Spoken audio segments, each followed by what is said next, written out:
అందరికీ జై శ్రీరామ్. తెలంగాణలో ఉన్నటువంటి 33 జిల్లాలో ఉన్న మహిళలందరూ ఎదురుచూస్తున్నటువంటి పథకం మహాలక్ష్మి స్కీమ్. నెలకు 2500, సంవత్సరానికి అంటే 12 నెలలకు గాను 30,000 రూపాయలు ఇస్తామని ప్రభుత్వం ఒక అప్డేట్ ఇచ్చింది. దాని గురించి ఇంతకుముందే ఒకసారి వివరించినప్పుడు చాలామంది చేసిన కామెంట్స్ ఏంటంటే ఫ్రీ బస్సు బంద్ చేయండి, ఎందుకంటే ఫ్రీ బస్సు వలన ఎవరికి ఒరిగేది లేదు కాబట్టి, అంటే మనం రోజు ప్రయాణించాం. కానీ 2500 18 సంవత్సరాల నుంచి 50 సంవత్సరాల లోపు ఒకవేళ ఏజ్ లిమిట్ పెడితే వీళ్ళందరికీ, కొందరికి వృద్ధాప్య పింఛన్ రాని వాళ్ళకి, అలాగే బీడీల పింఛన్ రాని వాళ్ళకి, మామూలు ఆడపడుచులందరికీ నెలకు 2500 రూపాయలు మహాలక్ష్మి పథకం కనుక వస్తే ఇంట్లో చేదోడు వాదోడుగా కొన్ని ఖర్చులు, ఇప్పుడు పెరిగినటువంటి నిత్యావసర వస్తువులు, విద్య, వైద్యం ఇలాంటి కుటుంబ అవస్థలను పట్టుకున్నందుకు చేతులకు కొన్ని డబ్బులు నెల నెలకు వస్తాయనే ఆసరా ఉంటుంది అని చాలామంది మహిళలు మాట్లాడుతున్నటువంటి మాట. కానీ తెలంగాణ ప్రభుత్వం సంవత్సరంన్నర దాటిపోతున్నా ఇప్పటికీ మహాలక్ష్మి పథకం గురించి మాట్లాడడం లేదు. ఎందుకంటే ఒకటి వృద్ధాప్య పింఛన్ గురించి, వృద్ధాప్య పింఛన్లో 12 రకాల పింఛన్లు, రెండోది మహాలక్ష్మి పథకం.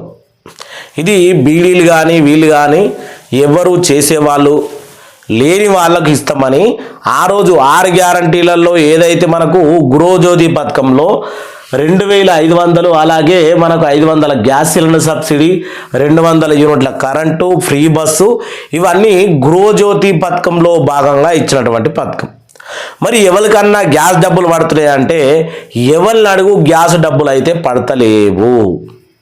తెలంగాణ ప్రజల్లో ఏ ఇంటిని అడిగినా సరే 33 జిల్లాల్లో గ్యాస్ డబ్బులు, సబ్సిడీ డబ్బులు ఎందుకు పడతలేవు?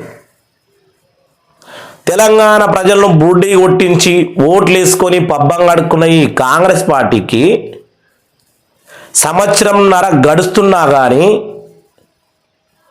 12,000 కోట్ల రూపాయలు దేనికైతే మనకు వృద్ధాప్య పింఛన్ల కోసం, దీనికోసం, దానికోసం అని కేటాయించినమని పెద్ద పెద్ద మాటలు చెప్పుకున్నప్పటికీ ఇప్పటి వరకు వృద్ధాప్య పింఛన్ ఎందుకు అమలు చేస్తలేరు? అంటే వృద్ధాప్య పింఛన్ కావచ్చు, దివ్యాంగులు, ఇవన్నీ దాంట్లో ఉన్నటువంటి 12 రకాల కేటగిరీల పింఛన్లు అన్నీ. మరి ఈ మహాలక్ష్మి పథకం ఫ్రీ బస్ వలన నెలకు దాదాపు 4 నుంచి 5,000 కోట్లు తెలంగాణలో వృధా ఖర్చు అవుతుంది అనేది ఆర్థిక నిపుణుల మాట.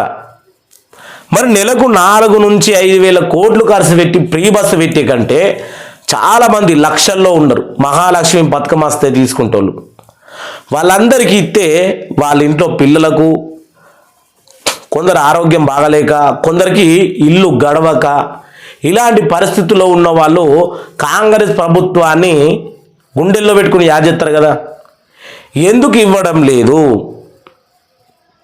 లేదు, ఫ్రీ బస్సు బంద్ చేయము, ఖచ్చితంగా 5,000 కోట్లు కాదు 10,000 కోట్లు అయినా సరే ఈ మహాలక్ష్మి పథకం దీనికే ఇస్తాము అంటే మరి దీనిగానే ఇవ్వాలి కదా.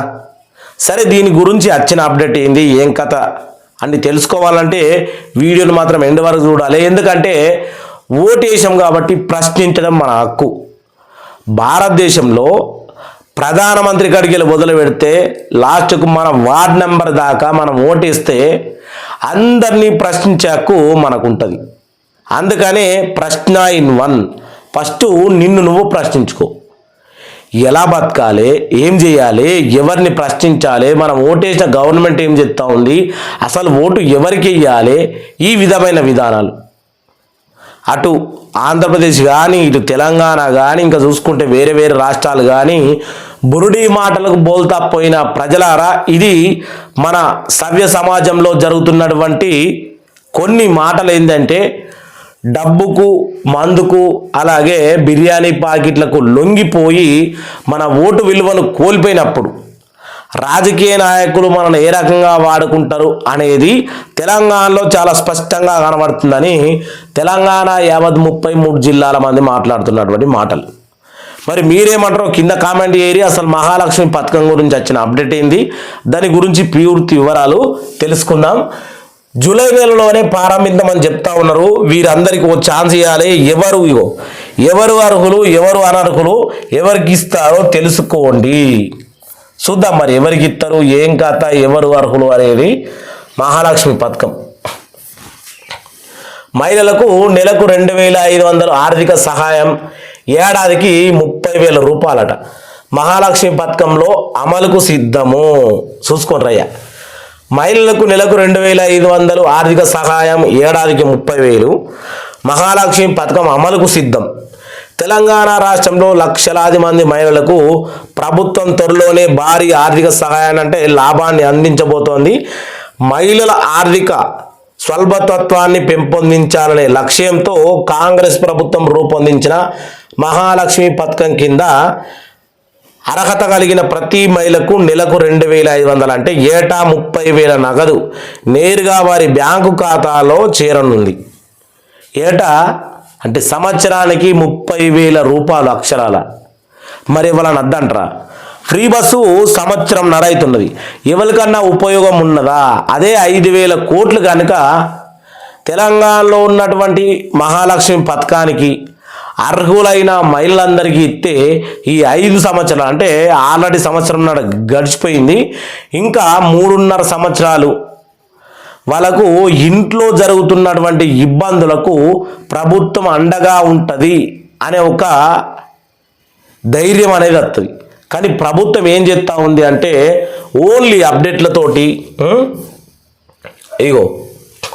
అర్హులు వీళ్ళు, ఎవరెవరు అర్హులు అనే విధాన్ని చూసుకుంటే ఈ పథకానికి కొన్ని నిష్ఠ అర్హత ప్రమాణాలు ఉన్నాయట. వయసు 55 సంవత్సరాల లోపు అయి ఉండాలి. మంచిదే కదా. మరి 55 సంవత్సరాల నుంచి ఇక్కడ మనం చూసుకుంటే 18 సంవత్సరాలు మొన్న చెప్పారు, ఎన్నికల్లో కూడా చెప్పారు, కొన్ని వీడియోలు కూడా ఉంటాయి చూసుకోరి.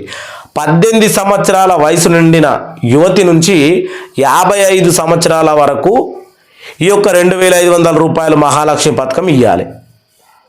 ఇటువంటి పథకాన్ని ఎందుకు అమలు చేయడం లేదు అనేది తెలంగాణ ప్రజల తరపున నేను అడుగుతున్నటువంటి క్వశ్చన్. ఫ్రీ బస్సు వలన ఒరిగేది ఏంటంటే టమాటాలకు, ఉప్పుకు, పప్పుకు నిజామాబాద్ నుంచి హైదరాబాదు, కరీంనగర్ నుంచి వరంగల్ నుంచి హన్మకొండ, ఆడికెళ్ళి మహబూబ్ నగర్, ఇలా టైం పాస్కు జాగారం చేసే చాలా మంది ఉన్నారు, అంటే మా కుటుంబం కూడా. అందుకనే ఫ్రీ బస్సు వరంగా ఒరిగేది ఏమీ లేదు. దాన్ని బంద్ చేసినా ఎవరేమనరు. మీరు 2,500 రూపాయలు మహాలక్ష్మి పథకం స్కీము చాలు చేస్తున్నాము అని ఆర్టీసీ బస్సును, ఫ్రీ బస్సును రద్దు చేయరి. ఏ మహిళలు కాదు కదా, తెలంగాణలో ఏ ఇంటి నుంచి కూడా వ్యతిరేకత రాదు. ఎందుకంటే ఫ్రీ బస్సు వలన బస్సులు ఎంత డ్యామేజ్ అవుతూ ఉన్నాయి, మహిళలు కానీ పురుషులు కానీ అంటే ప్రజలు బస్సులలో ఎంత ఇబ్బంది పడుతూ ఉన్నారు. ఇందులో భాగంగానే ఆటో కుటుంబాలు, ఎవరైతే ఆటోల మీద జీవన ఉపాధి ఉన్నటువంటి కుటుంబాలు ఈరోజు రోడ్డున పడ్డాయి.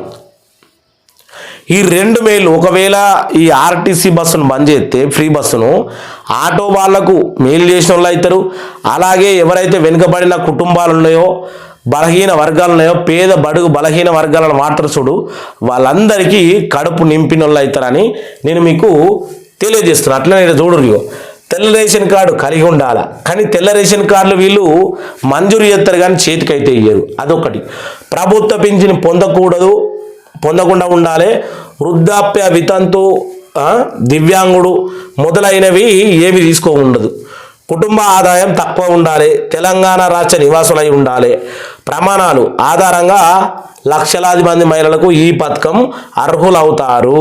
ఎప్పటి నుంచి మరి ఈ పథకం ఎప్పటి నుంచి ప్రారంభం? ఇక చూడండి, విశ్వనీయ సమాచారం మేరకు జూలై 2025 అంటే ఈ నెలల్ని జరిగే సర్పంచ్ ఎన్నికలకు ముందు ఈ పథకం ప్రారంభించే అవకాశాలు ఎక్కువగా ఉన్నాయి.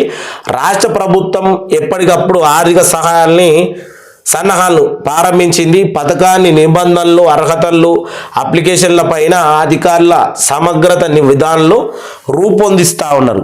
అయ్యా వీళ్ళు పెట్టింది ఆత యాడికి అంటే ఇక్కడ చూడరు ఇగో. సర్పంచ్ ఎలక్షన్లకు ముందు అంటే ఎలక్షన్లు అత్తా ఉన్నాయి కాబట్టి ఈ 2500 మహాలక్ష్మి పథకం అనే ఆయుధాన్ని వాడుకోవడానికి కూడా మీరు ఇట్లాంటి అప్డేట్ ఇస్తే మోసపోవడానికి ఎవరూ లేరు. ఇప్పటికే ఎమ్మెల్యే ఎలక్షన్ల, ఎమ్మెల్సీ ఎలక్షన్ల, మన ఎంపీ ఎలక్షన్ల మోసపోయింది చాలు. సర్పంచ్ ఎలక్షన్లో ఎవరు మోసపోరు. మీరు కనుక 2500 రూపాయలు ఖచ్చితంగా మహిళలకు ఇవ్వాలనుకుంటే ఇటువంటి బురుడి మాటలు కాకుండా డైరెక్ట్గా గ్రామ సభలు పెట్టి అందరికీ డబ్బులు అందించే విధంగా చర్యలు తీసుకోవాలని కోరుకుంటున్నాము.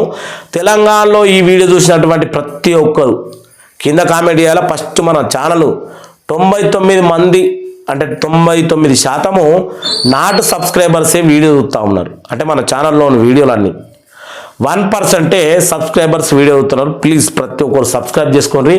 ఎందుకంటే మన భారతదేశంలో జరుగుతున్నటువంటి మూలాలను, ప్రభుత్వం చేస్తున్నటువంటి తప్పిదాలను ముందు క్వశ్చించేది నేనే, అంటే మీ తరపున. కాబట్టి నాకు అండగా నిలబడతానని అనుకుంటున్నా. జై శ్రీరామ్, జై జై శ్రీరామ్.